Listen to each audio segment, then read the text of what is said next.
Assalamualaikum warahmatullahi wabarakatuh. Halo sahabat cerita kehidupan. Apa kabar kalian semua? Syukur alhamdulillah kita bisa berjumpa lagi di channel ini. Salawat dan salam selalu tetap tercurah kepada junjungan kita, Nabi besar Muhammad SAW. Tidak lupa kami sampaikan salam sehat, salam sejahtera. Semoga kita semua tetap dalam lindungan Allah Subhanahu wa Ta'ala. Seperti biasa, kita akan berbagi kisah dari yang unik, menarik, sampai bikin nangis. Semoga bermanfaat.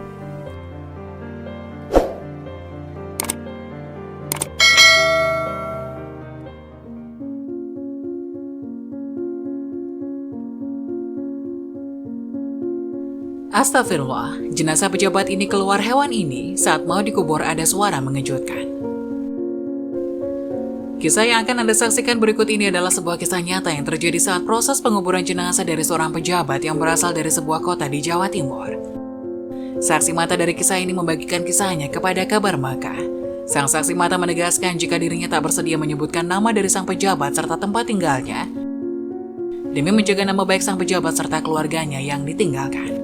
Semoga kisah ini dapat diambil hikmahnya dan bisa diambil hikmahnya bagi kita semua sebelum ajal menjemput.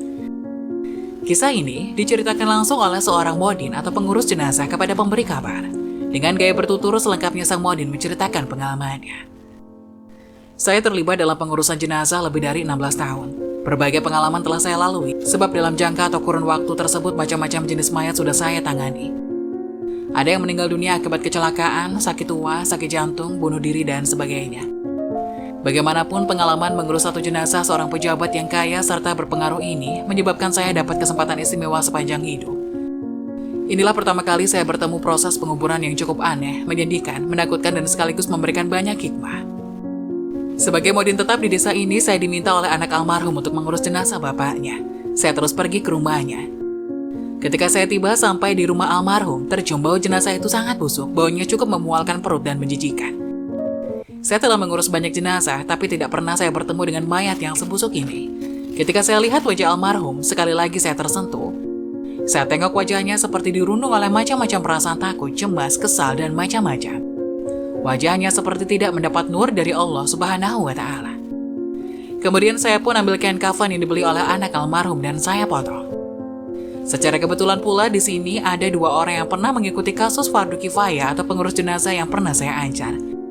Saya ajak mereka membantu saya dan mereka setuju. Tetapi selama memandikan mayat itu, kejadian pertama pun terjadi. Sekedar untuk pengetahuan pembaca. Apabila memandikan jenazah, badan mayat itu perlu dibangunkan sedikit dan perutnya hendak diurut-urut untuk mengeluarkan kotoran yang tersisa. Maka saya pun urut-urut perut almarhum. Tapi apa yang terjadi? Pada hari itu sangat mengejutkan. Allah Subhanahu wa Ta'ala berkehendak dan menunjukkan kekuasaannya karena pada hari tersebut kotoran tidak keluar dari dubur akan tetapi melalui mulutnya. Hati saya berdebar-debar apa yang sedang terjadi di depan saya ini. Telah 2 kali mulut mayat ini memuntahkan kotoran. Saya harap hal itu tidak terulang lagi karena saya mengurut perutnya untuk kali terakhir.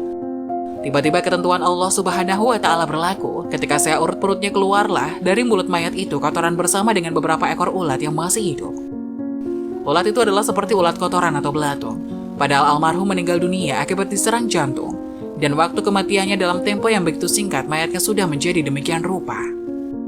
Saya lihat wajah anak almarhum. Mereka seperti terkejut, mungkin malu, terperanjat dan merasa mendapat aib dengan apa yang berlaku pada bapaknya. Kemudian saya tengok 2 orang pembantu tadi. Mereka juga terkejut dan panik. Saya katakan kepada mereka, inilah ujian Allah terhadap kita. Kemudian saya minta salah satu dari orang pembantu tadi pergi memanggil semua anak almarhum. Almarhum pada dasarnya seseorang yang beruntung karena mempunyai 7 orang anak. Kesemuanya laki-laki. Seorang berada di luar negeri dan 6 lagi berada di rumah. Ketika semua anak almarhum masuk, saya menasihati mereka. Saya mengingatkan mereka bahwasanya tanggung jawab saya adalah membantu menguruskan jenazah bapak mereka, bukan menguruskan semuanya. Tanggung jawab ada pada ahli warisnya. Sepatutnya sebagai anak, mereka yang lebih afdal menguruskan jenazah bapak mereka itu, bukan hanya Iman, hanya Bilal atau guru. Saya kemudian meminta izin serta bantuan mereka untuk menunggingkan mayat itu. Takdir Allah ketika ditunggingkan mayat tersebut, tiba-tiba keluarlah ulat-ulat yang masih hidup. Hampir sebaskom banyaknya. Baskom itu kira-kira besar sedikit dari penutup saji meja makan. Subhanallah, suasana menjadi makin panik. Benar-benar kejadian yang luar biasa sulit diterima akal pikiran manusia biasa. Saya terus berdoa dan berharap tidak terjadi lagi kejadian yang lebih ganjil. Selepas itu, saya memandikan kembali mayat tersebut dan saya ambilkan wudhu. Saya meminta anak-anaknya menyiapkan kain kafan. Saya bawa mayat ke dalam kamarnya dan tidak diizinkan seorang pun melihat upacara itu terkecuali waris yang terdekat. Sebab saya takut kejadian yang lebih aib akan terjadi. Peristiwa apa pula yang terjadi setelah jenazah diangkat ke kamar dan hendak dikafani, takdir Allah juga yang menentukan. Ketika mayat ini diletakkan di atas kain kafan, saya dapati kain kafan itu hanya cukup menutup ujung kepala dan tidak ada lebihnya. Maka saya tak dapat mengikat kepala dan kaki. Tidak keterlaluan kalau saya katakan, ia seperti kain kafan itu tidak mau menerima mayat tadi. Tidak apalah, mungkin saya yang hilaf dikala memotongnya. Lalu saya ambil pula kain, saya potong dan tampung di tempat-tempat yang kurang. Memang kain kafan jenazah itu sambung menyambung, tapi apa mau dikata, itulah yang dapat saya lakukan. Dalam waktu yang sama, saya berdoa kepada Allah, "Ya Allah, jangan kau hinakan jenazah ini ya Allah, cukuplah sekedar peringatan kepada hamba-Mu ini." Selepas itu saya beri taklimat tentang sholat jenazah tadi. Satu lagi masalah timbul, jenazah tidak dapat dihantar ke tanah perkuburan karena tidak ada mobil jenazah atau mobil ambulan. Saya hubungi kelurahan, pusat Islam, masjid, dan sebagainya, tapi sulit. Semua sedang terpakai, beberapa tempat tersebut juga tidak punya kereta jenazah lebih dari satu, karena kereta yang ada sedang digunakan pula. Satu hal yang saya pikir bukan sekedar kebetulan. Dalam keadaan itu, seorang hamba Allah muncul menawarkan bantuan. Lelaki itu meminta saya menunggu sebentar untuk mengeluarkan van atau sejenis mobil pickup dari garasi rumahnya. Kemudian muncullah sebuah van. Tapi ketika dia sedang mencari tempat untuk meletakkan vannya itu di rumah almarhum, tiba-tiba istrinya keluar dengan suara yang tegas. Dia berkata di halayak ramai, "Mas, saya tidak diperbolehkan ya mobil ini digunakan untuk angkat jenazah itu. Sebab semasa hayatnya dia tidak pernah mengizinkan kita naik mobilnya." Renungkanlah, kalau tidak ada apa-apanya, tidak mungkin seorang wanita yang lembut hatinya akan berkata demikian. Jadi saya suruh tuan yang punya van itu membawa kembali vannya. Selepas itu muncullah seorang lelaki menawarkan bantuan. Lelaki itu mengaku dia anak murid saya. Dia meminta izin saya dalam 10 hingga 15 menit membersihkan mobilnya itu. Dalam jangka waktu yang ditetapkan itu muncul mobil tersebut, tapi dalam keadaan basah kuyup. Mobil yang dimaksudkan itu sebenarnya lori, dan lori itu digunakan oleh lelaki tadi untuk menjual ayam ke pasar.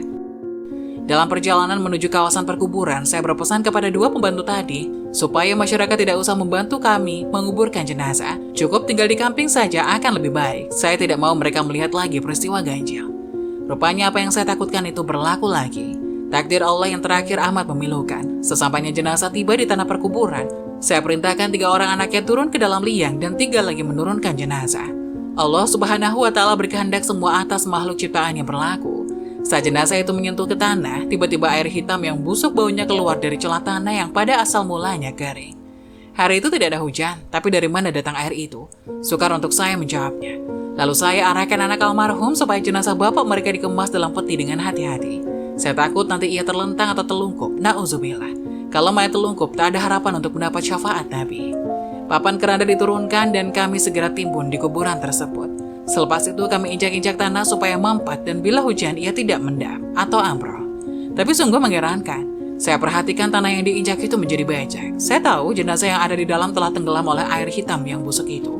Melihat keadaan tersebut, saya arahkan anak-anak almarhum supaya berhenti menginjak tanah itu. Saya tinggalkan lubang kubur 1/4 meter, artinya kuburan itu tidak ditimbun hingga ke permukaan lubangnya, tapi ia seperti kubur berlubang. Tidak cukup dengan itu, apabila saya hendak bacakan talqin, saya lihat tanah yang diinjak itu ada kesan serapan air. Subhanallah, dalam sejarah belum pernah ada peristiwa seperti itu terjadi. Melihat keadaan itu, saya ambil keputusan untuk selesaikan penguburan secepat mungkin. Sejak lama terlibat dalam penguburan jenazah, inilah mayat yang saya tidak talqinkan. Saya bacakan tahlil dan doa yang paling ringkas. Setelah saya pulang ke rumah almarhum, saya lalu mengumpulkan keluarganya. Saya bertanya kepada istri almarhum, apakah yang dilakukan oleh almarhum semasa hayatnya? Apakah dia pernah menzalimi orang lain? Mendapat harta secara merampas, menipu, dan mengambil yang bukan haknya? Memakan harta masjid dan anak yatim? Menyalahgunakan jabatan untuk kepentingan sendiri? Tidak pernah mengeluarkan zakat, sedekah, atau infak? Istri almarhum tidak dapat memberikan jawabannya, memikirkan mungkin dia malu untuk memberitahu. Maka saya tinggalkan nomor telepon rumah, tapi sedihnya hingga sekarang tidak ada seorang pun anak almarhum menghubungi saya. Untuk pengetahuan umum, anak almarhum merupakan orang yang berpendidikan tinggi hingga ada seseorang yang beristrikan orang Amerika. Seorang dapat istri orang Australia dan seorang lagi istrinya orang Jepang. Peristiwa ini akan tetap saya ingat dan kisah ini benar-benar nyata, bukan rekaan atau isapan jempol. Semua kebenaran saya kembalikan kepada Allah Subhanahu wa Ta'ala pencipta alam raya ini. Kepada semua penonton, tanyalah diri kita, akankah kita menginginkan peristiwa itu terjadi pada diri kita sendiri, ibu, bapak kita, anak kita, atau kaum keluarga kita? Semoga akhir hidup kita semua husnul khatimah. Amin. Semoga penjelasan tadi dapat memberikan hikmah dan bermanfaat untuk penonton semuanya. Jangan lupa like, subscribe channel ini agar tidak ketinggalan info-info bermanfaat selanjutnya. Sekian dari kami, terima kasih. Wassalamualaikum warahmatullahi wabarakatuh.